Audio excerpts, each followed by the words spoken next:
Hello Aquarius, thank you for joining me for your monthly forecast for February. Now you start this month in fantastic style because Mercury, the planet of communication, moves into your sign on the first day.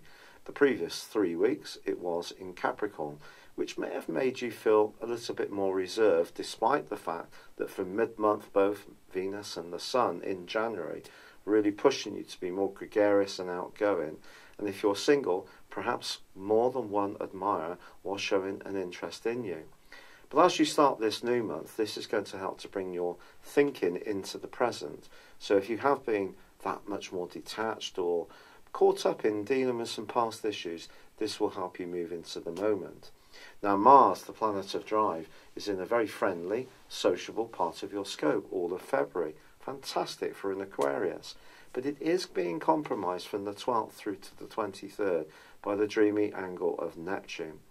Neptune's in your second solar house, resources, and this right angle with Mars suggests you could encounter someone who doesn't share the same values as you. This could be around money, it could be around possessions, it could just be someone who's a bit selfish. It may even be someone in your friendship circle already that you've known for a long time, but for whatever reason, you may feel like asserting how you feel life should be a little bit more, especially if they seem to be drifting away or not really coming up to your high standards. Now, of course, last month ended with a potent blue moon. This blue moon, or total lunar eclipse, occurred in Leo, your sector of relating. And that too was angling towards Neptune in the second solar house. So for the next 6 months around relationships, how your values mesh with somebody else is really a key issue. The North Node, the point of destiny, also in Leo, is going to be angling to Neptune all through this month as well. So I think generally, if you can't really feel comfortable about the people you're close to, you may need to make some changes. Now, if this sees you being a bit more sensitive about the things you believe in, so be it. Better to be idealistic than to have no values at all. But of course, this is a month when there is going to be a partial solar eclipse in your sign, which is going to be incredibly important. But just before then, there are two big events. On the 7th, there is a quarter moon, which occurs in Scorpio.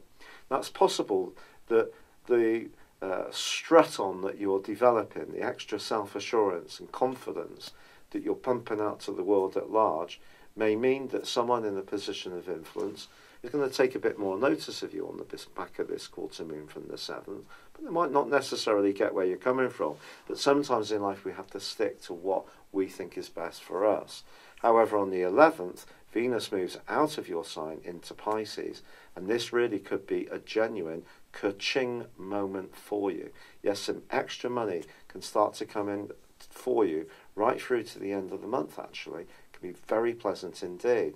Your challenge is not to spend it on things that aren't actually really practical or worthwhile for you, or you could end up with a clear case of buyer's remorse as Mercury joins up, well, Venus joins with Neptune, and then Mercury, which moves into Pisces on the 18th, is going to repeat the same pattern.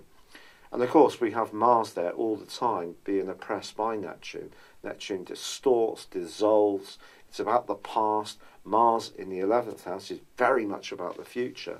So maybe something from your past is making way for something new and dramatic. But I think your resources generally can be quite fortunate this month, as long as you're careful about who you deal with, because you could encounter someone who is a bit dodgy. So if you're buying a big ticket item, do your research really carefully. Now the Sun moves into Pisces on the 19th, but not before that fabulous partial solar eclipse occurs in your sign on the 15th. But it's linking with Uranus, your modern ruler, and this is going to electrify your thinking over the next 6 months. But it's all about having the confidence to be different. Of course, you have that more traditional side of your nature, which likes to stick to norms and understands patterns and familiarity. And then there's that other go-getting part of you, which is much more daring and sometimes tears up the structures that you have because you want to experience something that's fresher, more vivid and more challenging.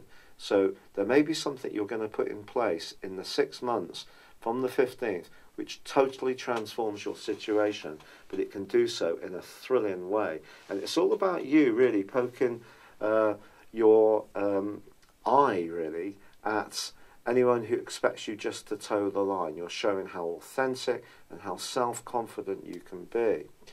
But as Mercury and the Sun make their way deeper into Pisces in the last phase of this month, resources do come much more to the fore. But the great news is that your traditional ruler, which is locked away in a more sedate, reflective location, forges a brilliant angle with the Sun in the last week. So something you've been working on for some time behind the scenes can also show signs of maturing in a much more solid way for you, which can delight you. However, romantically, with Venus and Mars in a bit of a bust-up as this month comes to a close, I think it's coming down to that value thing again. I think this month, essentially, Aquarius, is what do you stand for? Who are you? What's really important to you? Are you going to stand for it, or are you going to be compromised by the people you encounter? And that's the challenge for me too. Thank you for joining me. Good luck, and goodbye for now.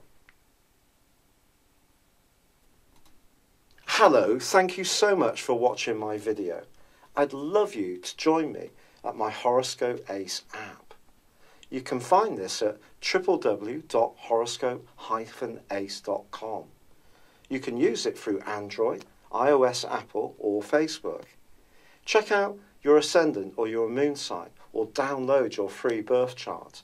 There's all your favourite videos, plus there are daily, weekly, monthly and yearly horoscopes for general, love, Chinese and Indian astrology. If your passion is tarot, there's my brilliant 3-card money or love tarot readings too. And it's all there at www.horoscope-ace.com. Thank you.